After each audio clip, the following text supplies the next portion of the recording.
केंद्रीय खेती ऑर्डिनेंस की बात करें तो इसको लेकर बड़े लेवल पर विरोध गतिरोध जो है वो जारी है। जिस तरह से अगर हम पंजाब की बात करें तो पंजाब से सांसद और केंद्र में कैबिनेट मंत्री हरसिमरत कौर बादल अपने ओहदे से इस्तीफा दे चुकी हैं। इसके अलावा कुलजीत सिंह नागरा की बात करें, वो अपने ओहदे से इस्तीफा दे चुके हैं। तो ऐसे में गतिरोध जारी है, सड़कों पर कहीं ना कहीं संघर्ष हो रहे हैं। और अश्विनी शर्मा बीजेपी के पंजाब प्रधान हमारे साथ हैं, बातचीत कर लेते हैं। अश्विनी जी, लगातार विरोध जारी है, सड़कों पर किसान उतरे हुए हैं, परिवारों को लेकर विरोध कर रहे हैं।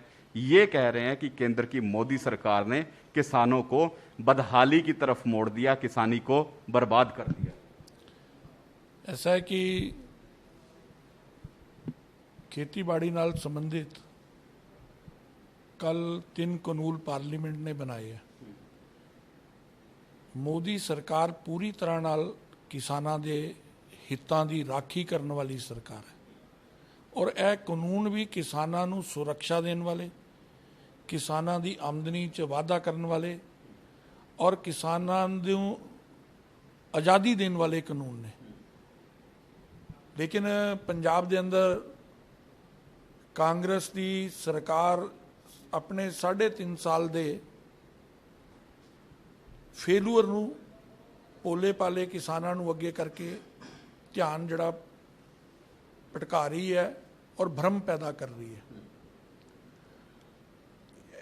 पहला ये भ्रम पैदा किया गया कि यह जड़े कानून ने ये जी MSP खत्म हो जाएगी, ये जी मंडियां खत्म हो जाएंगियां। कल जो पार्लीमेंट च तिन्ने कानून पेश होए और पास होए, उहदे ते बोलते हुए खेतीबाड़ी मंत्री जी ने बड़े स्पष्ट शब्दों च कहा कि MSP सी है रहेगी और सरकारी खरीद पहली तरह होंदी रहेगी। तो इस गल तो समझ लगनी चाहिए है कि यह जड़े कानून ने किसान नूं स्वतंत्रता दे रहे हैं। स्वतंत्रता की दे रहे हैं कि MSP तो ज़्यादा रेट अगर बाहर मिलता है तो उन्होंने मंडी च बेचने की जरूरत नहीं, बाहर भी बेच सकता है। क्या ये किसान नूं आज़ादी नहीं मिलनी चाहिए? खेत ओदा, मजदूरी ओदी, मेहनत ओदी, फसल ओदी, लेकिन उन्होंने अपना अनाज बेचने की आज़ादी नहीं है। मंडी के अंदर जो MSP ते बेचना चाहे वो MSP ते बेचे, जो उन्होंने बाहर ज़्यादा पैसे मिलते हैं बाहर बेचे। ये कानून है। फिर इन्होंने रौला पाया कि देखो जी वो बड़े बड़े घराने आ जाएंगे, जमीन हड़प लैणगे, कि ये बिल तो पढ़ लैन। जमीन के उत्ते तो एग्रीमेंट ही नहीं हो सकता। एग्रीमेंट फसल ते है और वो फसल ते एग्रीमेंट भी किसान के हित वाला एग्रीमेंट है, वो भी MSP तो घट नहीं हो सकता। लेकिन अगर जदों वो किसान कोई इंफ्रास्ट्रक्चर उत्ते खड़ा करता व्यापारी, ਉਹਦੇ ਉੱਤੇ भी अधिकार जड़ा अपना किसान का रहने वाला, तो किसान नूं सुरक्षा देने वाला कानून है, किसान नूं आज़ादी देने वाला कानून है। शर्मा जी, सवाल है, तुसी कहंदे MSP नहीं खत्म होएगी, लेकिन दूजे पासे सवाल तो यही है कि क्या सरकारी एजेंसियां बिना कैपिंग तो फसल की खरीद करनगियां?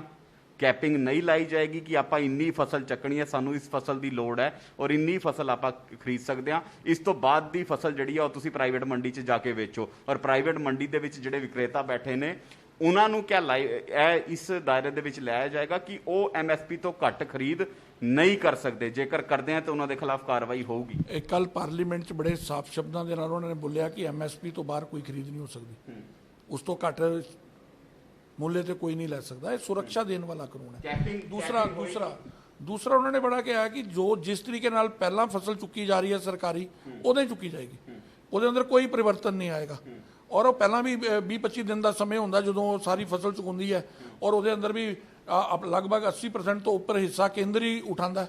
वो एज इट इज चलेगा, एज इट इज चलेगा। किसानों को क्यों नहीं समझ आ रहा? क्यों तुहाडी भाईवाल जिहड़ी पार्टी है उसनूं समझ नहीं आया? क्यों विरोध कर रहे ने? क्यों उन्होंने ऑर्डीनेंसां के खिलाफ अस्तीफे तक दे दिते? ऐसा है कि असी समय समय के उत्ते किसान यूनियन के नेता नाल भी मेरा व्यक्तिगत भी मिलना होया और अपने सहयोगी दल के नाल भी गलबात हुई। कुछ शंकावां जिहड़ियां सी उन्होंने वो जाहिर कीतियां, नरेंद्र तोमर जी ने उन्होंने पत्र लिखा, उसका जवाब भी आया और बाद श्रोमणी अकाली दल के अध्यक्ष जी ने उसकी प्रैस कॉन्फ्रेंस भी जिक्र किया।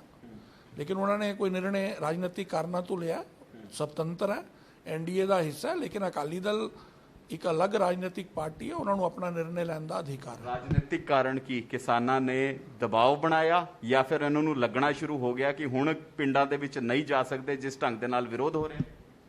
ਇਹ ਤਾਂ ਉਹੀ ਦੱਸ ਸਕਦੇ ਆ, ਲੇਕਿਨ ਇਹ ਅੰਤਗਤਵਾ ਇਹ ਸਭ ਨੂੰ ਸਮਝ ਆਏਗੀ ਕਿ ਮੋਦੀ ਸਰਕਾਰ ਦੇ ਇਹ ਜਿਹੜੇ 3 ਕਾਨੂੰਨ ਖੇਤੀਬਾੜੀ ਦੇ ਬਣੇ ਨੇ ਇਹ ਕਿਸਾਨਾਂ ਦੇ ਹਿੱਤ ਦੇ ਨੇ, ਕਿਸਾਨਾਂ ਨੂੰ ਤਾਕਤ ਦੇਣ ਵਾਲੇ ਨੇ, ਉਹਨਾਂ ਦੀ ਆਮਦਨ ਵਧਾਉਣ ਵਾਲੇ ਨੇ, ਔਰ ਇਹਦੇ परिणाम ਆਣਗੇ ਜਦੋਂ ਕਿ ਇਹ ਜਿਹੜਾ ਕਾਂਗਰਸ ਨੇ ਭਰਮ ਜਾਲ ਫੈਲਾਇਆ ਸੀ ਇਹ ਗਲਤ ਸੀ। ਲੱਗਦਾ ਹੈ ਕਿ ਕਿਸਾਨ परिणामाਂ ਤੱਕ ਰੁਕੂਗਾ? ਰੇਲ ਰੋਕੋ ਅੰਦੋਲਨ ਦੀ ਚੇਤਾਵਨੀ ਦੇ ਦਿੱਤੀ ਗਈ ਹੈ, ਹਾਈਵੇ ਜਾਮ ਕੀਤੇ ਜਾ ਰਹੇ ਨੇ, ਕਈ ਸੂਬਿਆਂ ਦੇ ਵਿੱਚ ਕਿਸਾਨਾਂ ਦੇ ਉੱਪਰ ਪੁਲਿਸ ਨੇ ਤਸ਼ੱਦਦ ਵੀ ਕੀਤੀ ਹੈ, ਕਈਆਂ ਦੇ ਸਿਰ ਵੀ ਖੁੱਲ ਗਏ। ਮੈਨੂੰ ਨਹੀਂ ਲੱਗਦਾ ਉਹਨਾਂ ਨੂੰ ਸਮਝ ਆਏਗੀ, ਬਹੁਤ ਜਲਦੀ ਆਏਗੀ। ਔਰ ਜਿਹੜੀਆਂ ਉਹਨਾਂ ਦੀਆਂ ਸ਼ੰਕਾਵਾਂ ਅਸੀਂ ਅੱਜ ਵੀ ਕਹਿ ਰਹੇ ਹਾਂ ਕਿ ਅਗਰ ਉਹਨਾਂ ਨੂੰ ਲੱਗਦਾ ਕਿ ਇਹਦੇ 'ਚ ਇਹ ਵਾਲੀ ਚੀਜ਼ ਜਿਹੜੀ ਉਹਨਾਂ ਦੇ ਹਿੱਤ 'ਚ ਨਹੀਂ ਹੈ, ਗੱਲ ਤਾਂ ਕਰਨ ਨਾ। ਕਦੋਂ ਨਹੀਂ ਨਿਮੰਤਰਣ, ਖੁੱਲ੍ਹਾ ਨਿਮੰਤਰਣ ਹੈ, ਕਿਉਂਕਿ ਮੋਦੀ ਦੀ ਸਰਕਾਰ ਦਾ ਸਪਸ਼ਟ ਦ੍ਰਿਸ਼ਟੀਕੋਣ ਹੈ ਕਿ ਕਿਸਾਨਾਂ ਨੂੰ ਤਾਕਤ ਦੇਣੀ ਹੈ, ਤੇ ਜੇ ਉਹਨਾਂ ਨੂੰ ਕੋਈ ਸ਼ੰਕਾ ਗੱਲ ਕਰ ਲੈਣ। ਅੱਜ ਵੀ ਦਰਵਾਜ਼ੇ ਖੁੱਲ੍ਹੇ ਨੇ, ਲੇਕਿਨ ਮੈਨੂੰ ਇਹ ਪੂਰਾ ਯਕੀਨ ਹੈ, ਮੈਂ ਵੀ ਉਹਨਾਂ ਨੂੰ ਕਹਾਂਗਾ ਕਿ ਇੱਕ ਵਾਰੀ ਕਾਨੂੰਨ ਸਾਰੇ ਪੜ੍ਹ ਲਓ ਬਈ। ਅਗਰ ਕਿਤੇ ਲੱਗਦਾ ਤੁਹਾਨੂੰ ਕਿ ਇਹ ਗੱਲ ਤੁਹਾਡੇ ਹਿੱਤ 'ਚ ਨਹੀਂ ਹੈ, ਤੁਹਾਨੂੰ ਦੱਸੋ, ਆਪੀ ਤੁਹਾਡੀ ਗੱਲ ਕਰਾ ਦਿੰਦੇ ਆ। ਜੀ ਤੁਸੀਂ ਕਾਂਗਰਸ ਦੇ ਤੇ ਆਰੋਪ ਲਾ ਰਹੇ ਹੋ, ਅਕਾਲੀ ਦਲ ਨੂੰ ਸਮਝ ਨਹੀਂ ਆਈ, ਕਿਸਾਨਾਂ ਨੂੰ ਸਮਝ ਨਹੀਂ ਆਈ, ਤੁਸੀਂ ਹੁਣ ਗੱਲ ਦਾ ਸੱਦਾ ਦੇ ਰਹੇ ਹੋ, ਲੇਕਿਨ ਅਕਾਲੀ ਦਲ ਕਹਿ ਰਿਹਾ ਹੈ ਕਿ ਅਗਰ ਆਰਡੀਨੈਂਸ ਗੱਲ ਕਰਕੇ ਲੈ ਕੇ ਆਏ ਹੁੰਦੇ, ਵਿਚਾਰ ਵਟਾਂਦਰਾ ਕਰਕੇ ਲੈ ਕੇ ਆਏ ਹੁੰਦੇ ਤੇ ਫਿਰ ਸ਼ਾਇਦ ਵਿਰੋਧ ਨਾ ਹੁੰਦਾ। ਮੈਂ ਅੱਜ ਨਹੀਂ ਦੇ ਰਿਹਾ, ਮੈਂ ਤੁਹਾਨੂੰ ਇੱਕ ਗੱਲ ਕਹੀ ਹੈ ਕਿ ਮੈਂ ਵਿਅਕਤੀਗਤ ਰੂਪ 'ਚ 2 ਜਥੇਬੰਦੀਆਂ ਦੇ ਜਿਹੜੇ ਵੱਡੇ ਇਹਨਾਂ ਦੇ ਕਿਸਾਨ ਨੇਤਾ ਮੈਂ ਉਦੋਂ ਵੀ ਮਿਲਿਆ, ਔਰ ਮੈਂ ਪ੍ਰੈਸ ਕਾਨਫਰੰਸ ਦੁਆਰਾ ਔਰ ਸਮੇਂ-ਸਮੇਂ ਦੇ ਅੰਦਰ ਮੀਡੀਆ ਦੇ ਅੰਦਰ ਵੀ ਇਹ ਗੱਲ ਓਪਨ ਇਹਨਾਂ ਨੂੰ ਰਿਕੁਐਸਟ ਕੀਤੀ ਸੀ ਕਿ ਆਓ ਮੇਰੇ ਨਾਲ, ਮੈਂ ਤੁਹਾਨੂੰ ਦਿੱਲੀ ਲੈ ਜਾਣਾ, ਮੈਂ ਤੁਹਾਡੀ ਗੱਲ ਕਰਾਣਾ। ਇਸ ਕਰਕੇ ਬੀਜੇਪੀ ਤਾਂ ਜਦੋਂ ਤੁਸੀਂ ਕਿਸੇ ਦੇ ਹਿੱਤ 'ਚ ਕੰਮ ਕਰ ਰਹੇ ਹੋ ਤੇ ਸਾਡਾ ਦ੍ਰਿਸ਼ਟੀਕੋਣ ਬੜਾ ਵਿਆਪਕ ਹੈ, ਅੱਜ ਵੀ ਖੁੱਲ੍ਹਾ ਮਨ ਹੈ, ਅੱਜ ਵੀ ਮੇਰਾ ਨਿਮੰਤਰਣ ਹੈ ਕਿ ਆਓ, ਅਗਰ ਕੋਈ ਗੱਲਬਾਤ ਆਓ ਚਲੀਏ, ਮੈਂ ਤੁਹਾਡੀ ਗੱਲ ਕਰਾਣਾ। ਸ਼ਰਮਾ ਜੀ ਉਹੀ ਸਮਝ ਨਹੀਂ ਆ ਰਿਹਾ ਨਾ, ਤੁਸੀਂ ਹਿੱਤ ਦੀ ਗੱਲ ਕਰ ਰਹੇ ਹੋ, ਫਿਰ ਜਿਸ ਦਾ ਹਿੱਤ ਹੋ ਰਿਹਾ ਉਸ ਨੂੰ ਕਿਉਂ ਨਹੀਂ ਸਮਝ ਆ ਰਿਹਾ, ਉਹ ਕਿਉਂ ਪ੍ਰਦਰਸ਼ਨ ਕਰ ਰਿਹਾ? ਆ ਜਾਏਗਾ, ਜਲਦੀ ਸਮਝ ਆਏਗਾ, ਔਰ ਸੱਤਿਆ ਜੋ ਹੈ ਸੱਤਿਆ ਹੀ ਰਹੇਗਾ।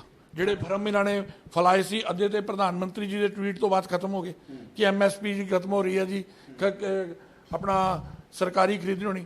ਦੇਸ਼ ਦੇ ਪ੍ਰਧਾਨ ਮੰਤਰੀ ਨੇ ਟਵੀਟ ਕਰਕੇ ਬਿੱਲ ਜਦੋਂ ਪਾਸ ਹੋਏ ਉਦੋਂ ਕਿਹਾ ਕਿ MSP ਰਹੇਗੀ, ਸਰਕਾਰੀ ਖਰੀਦ ਜਾਰੀ ਰਹੇਗੀ। ਅੱਧਾ ਮਾਮਲਾ ਤੇ ਉਦੋਂ ਹੀ ਸਮਝ ਆਉਣਾ ਚਾਹੀਦਾ ਕਿ ਇਹ ਸਾਰੇ ਰਾਜਨੀਤੀ ਕਰ ਰਹੇ ਸੀ ਇੱਥੇ। ਇਸ ਕਰਕੇ ਕੋਈ ਚਿੰਤਾ ਨਹੀਂ ਹੈ, ਅਸੀਂ ਕਿਸਾਨਾਂ ਦੇ ਹਿਤੈਸ਼ੀ ਹਾਂ। ਮੋਦੀ ਸਰਕਾਰ ਕਿਸਾਨਾਂ ਦੇ ਜੀਵਨ ਸਤਰ ਨੂੰ ਉੱਚਾ ਕਰਨ ਲਈ ਇਹ ਬਿੱਲ ਲੈ ਕੇ ਆਈ ਹੈ, ਇਸ ਕਰਕੇ ਕੋਈ ਮਨ ਦੇ ਅੰਦਰ ਸ਼ੰਕਾ ਨਹੀਂ ਹੈ। ਮਨ ਦੇ ਅੰਦਰ ਸ਼ੰਕਾ ਤੇ ਹੈ, ਤਾਂ ਹੀ ਤੇ ਹਰਸਿਮਰਤ ਕੌਰ ਬਾਦਲ ਦਾ ਅਸਤੀਫਾ, ਉਸ ਤੇ ਗੱਲਬਾਤ ਵੀ ਨਹੀਂ ਹੋਈ ਔਰ ਕਹਿੰਦੇ ਸਿੱਧਾ ਅਸਤੀਫਾ ਮਨਜ਼ੂਰ ਵੀ ਕਰ ਲਿਆ ਗਿਆ। ਉਹਦਾ ਕੋਈ ਪ੍ਰੋਸੀਜਰ ਰਹਿੰਦਾ ਜੀ, ਇਹਦਾ ਜਵਾਬ ਤਾਂ ਹੁਣ ਅਕਾਲੀ ਦਲ ਨੇ ਨਿਰਣੇ ਲਿਆ, ਉਹ ਜਵਾਬ ਦੇ ਸਕਦਾ ਨਾ। ਗੱਠਜੋੜ ਕੇ ਜਾਰੀ ਰਹੂਗਾ? ਅਕਾਲੀ ਦਲ NDA ਦਾ ਹਿੱਸਾ ਹੈ ਹੁਣ ਤੱਕ ਜਾਂ ਆਉਣ ਵਾਲੇ ਸਮਾਂ ਦੇ ਵਿੱਚ ਵੀ? ਅਕਾਲੀ ਦਲ NDA ਦਾ ਹਿੱਸਾ ਹੈ। 2022 तक क्या हिस्सा रहूगा? मुझे जो बोलना था बोल दिया। चलो, अकाली दल फिलहाल सीधे तौर पर NDA का हिस्सा है, लेकिन 2022 की सियासत की कहूगी आने वाला समय दस पाऊगा। कैमरामैन दविंदर सिंह दे नाल विनीत कपूर, ANB न्यूज़, चंडीगढ़।